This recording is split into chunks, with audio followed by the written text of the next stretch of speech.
Muling pinatunayan ng kapulisan ang kanilang malasakit at patuloy na pakikipag-ugnayan sa komunidad sa isinagawang outreach activity ng PSBRC Class 2021-01, katuwang ang Sorsogon 2nd Provincial Mobile Force Company at Revitalized Police sa Barangay Team Kadandanan at ang Barangay Local Government Unit ng Barangay Kadandanan, Bulan, Sorsogon.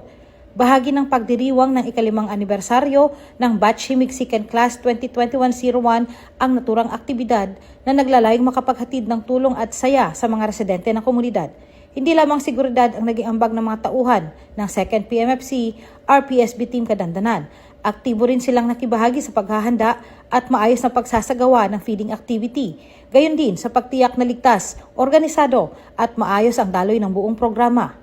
Sa pakikipagtulungan sa BLGU ng Barangay Kadandanan, naging katuwang ang mga pulis sa pag-aasikaso sa mga kalahok at benepisyaryo, pagpapanatili ng kaayusan sa lugar at pagbibigay ng kinakailangang suporta upang maging matagumpay ang outreach activity.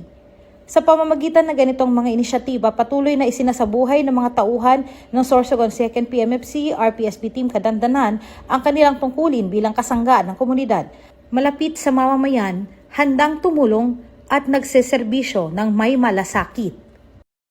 Mula dito sa Sorsogon Police Provincial Office, ako po si Police Staff Sergeant Angeli Bionson para sa Police News Network, Bagong PNP, para sa Bagong Pilipinas, serbisyong mabilis, tapat at nararamdaman.